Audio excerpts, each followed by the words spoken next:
ایک صاحب یہ کہتے ہیں کہ ظہر اور عصر میں قرات کیوں نہیں پڑھی جاتی، اس کی وجہ کریں۔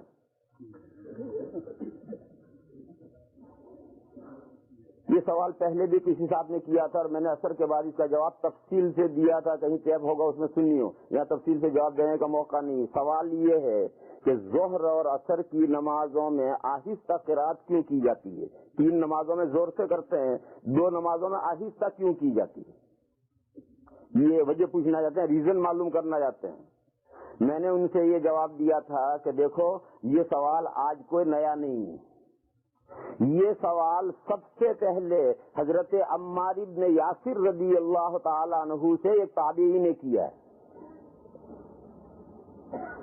حضرت عمار نے اس سوال کا جواب نہیں دیا اور یہ جواب دیا کہ جن نمازوں میں حضور نے زور سے پڑھا ہے ہم بھی زور سے پڑھتے ہیں، اور جن نمازوں میں حضور نے آہستہ پڑھا ہے ہم بھی آہستہ پڑھتے ہیں۔ بس اتنا جواب دیا، وجہ نہیں بتائی۔ یہ کہا 3 نمازوں میں حضور زور سے پڑھتے ہیں تو ہم بھی زور سے پڑھتے ہیں، 2 نمازوں میں حضور آہستہ پڑھتے تھے ہم بھی آہستہ پڑھتے ہیں۔ پھر پوچھنے والے نے پھر سوال کیا کہ ظہر اور عصر میں حضور آہستہ قرات کرتے تھے، اس کی کیا دلیل ہے؟ جب آہستہ کرتے تھے تو آپ حضرات کو کیسے پتا چلا کہ حضور آہستہ قرات کر رہے ہیں؟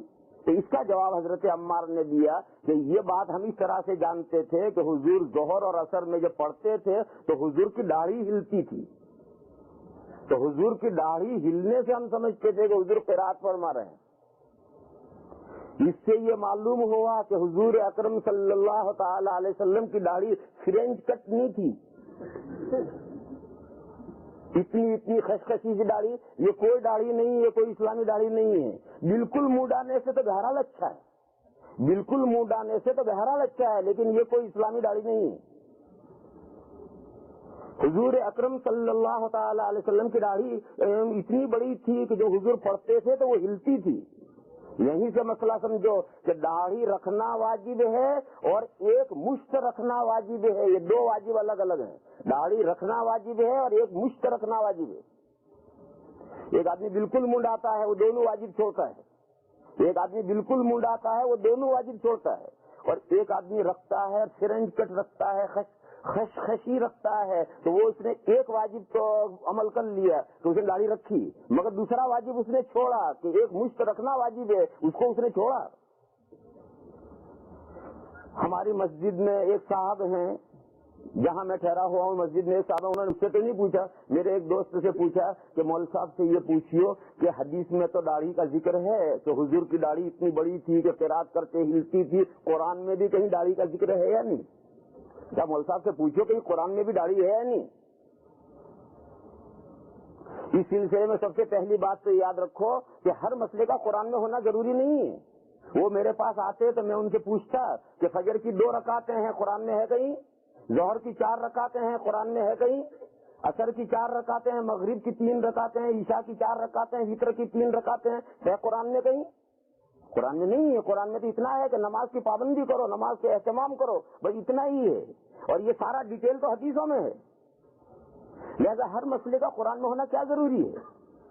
شریعت کے جو اصول ہیں وہ قرآن کے ساتھ حدیثیں بھی ہیں، اور قرآن اور حدیث کے ساتھ صحابہ کا اجماع بھی ہے اس کے ساتھ۔ یہ 3 چیزوں پر دین کا مدار ہے، قرآن، حدیث اور اجماع امت، ان 3 پر دین کا مدار ہے۔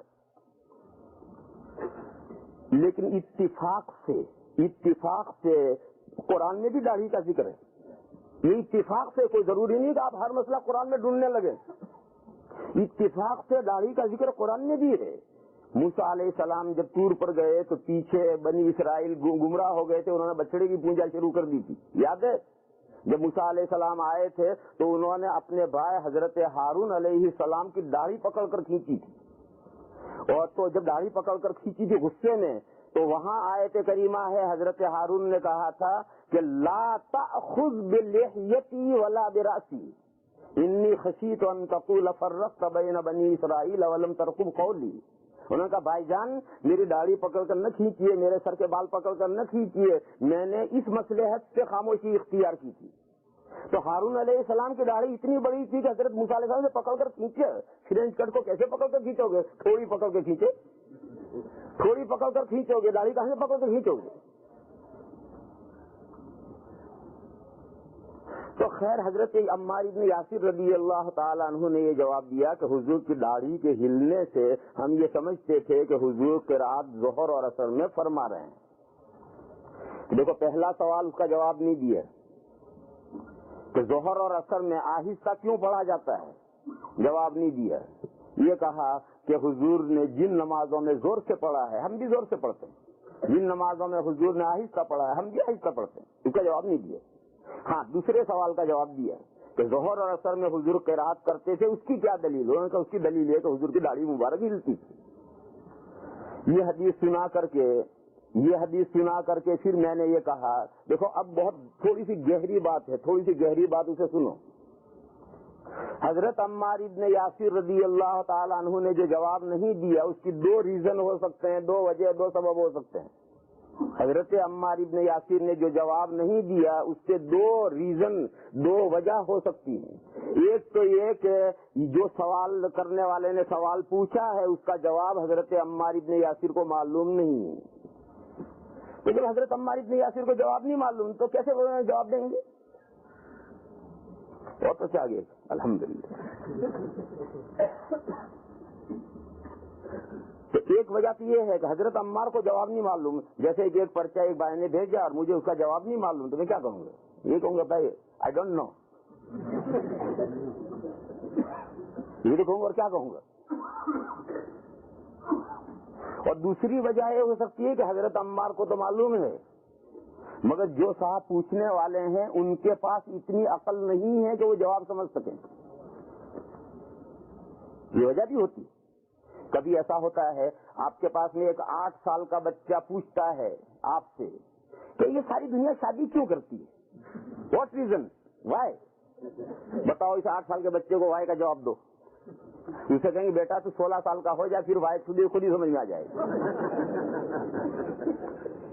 تیری وائی ابھی جیب میں رکھ، 16-17 سال کا ہو جائے پھر وائی خود ہی سمجھ میں آ جائے گی تیرے۔ ابھی آپ اس کا جواب اسے نہیں دے سکتے، کیوں؟ آپ نہیں جانتے ہیں، آپ جانتے ہیں کہ کیوں جواب نہیں دے سکتے؟ وہ بچہ اس عمر میں ہے کہ وہ اس وقت اس کا جواب نہیں سمجھ سکتا۔ تو یہ دو وجہ ہوتی ہیں، ایک تو یہ کہ حضرت عمار ابن یاسر رضی اللہ تعالیٰ عنہ ہی کو جواب نہیں معلوم، اور ایک یہ کہ پوچھنے والے کا علم اتنا نہیں ہے، اس کا مبلغ علم اتنا نہیں ہے کہ اس سوال کا جواب وہ سمجھ سکے۔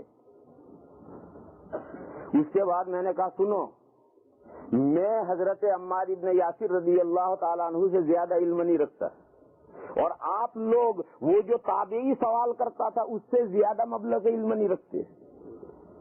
آج کے یہ پورا مجمع ہے، اس پورے مجمع میں سے وہ تابعی جس نے حضرت عمار سے سوال کیا تھا اس پوچھنے والے تابعی کا جتنا علم تھا اتنا علم آپ میں سے کسی کے پاس نہیں، اور حضرت عمار کے پاؤں کی مٹی کے برابر بھی میں نہیں ہوں، لہذا اس کا جواب نہیں ملے گا۔ یا تو یوں کہہ لو کہ مجھے نہیں معلوم، کیونکہ مول صاحب کو نہیں معلوم تھا اس لیے جواب نہیں دیا، چاہے یوں کہہ لو، چاہے یوں سمجھ لو کہ آپ حضرات اس کا جواب نہیں سمجھ سکتے اس لیے مول صاحب نے جواب نہیں دیا، چاہے یوں سمجھ لو چاہے یوں سمجھ لو، باقی جواب اس کا نہیں ہے۔ آپ کے اس سوال کا جو سوال ہے اس کا جواب نہیں ہے، یا تو یوں سمجھ لو کہ اس کا جواب اس لیے نہیں ہے کہ مول صاحب کو جواب نہیں معلوم، یا یوں سمجھ لو کہ یہ سائل صاحب جو ہیں ان کے پاس اتنا علم نہیں ہے کہ اس کا جواب میں انہیں سمجھا سکوں۔ دونوں میں سے جون سے پر آپ چاہے معمول کر لیں جواب نہیں ملے گا۔ جو سمجھدار ہے آپ میں سے، جو سمجھدار ہے وہ تو یہ سمجھے گا کہ میں تو اتنا اس سے اوپر مبلغ علم رکھتا ہوں، مول صاحب بھی بیوقوف ہے انہیں کچھ نہیں آتا۔ جو سمجھدار ہے وہ تو یہی فیصلہ کرنا چاہیے، اور سمجھدار کو ایسا ہی فیصلہ کرنا چاہیے۔ لیکن کوئی نہ سمجھ ہوگا وہ بیچارہ اپنے اوپر لے لے گا کہ نہیں مول صاحب تو جانتے ہوں گے میں ہی کم علم ہوں، وہ ایسا فیصلہ کرنے والا نہ سمجھ فیصلہ کرے گا۔ لیکن آپ میں جو سمجھدار ہے وہ تو یہ فیصلہ کرے گا کہ نہیں میں تو سمجھ سکتا ہوں، یہ مول صاحب ہی نہیں جانتے۔ خیر جو آپ کو فیصلہ کرنا ہو کرو، اس کا جواب نہیں۔ جب حضرت عمار ابن یاسر نے نہیں دیا تو میں کون ہوتا ہوں اس کا جواب دینے والا؟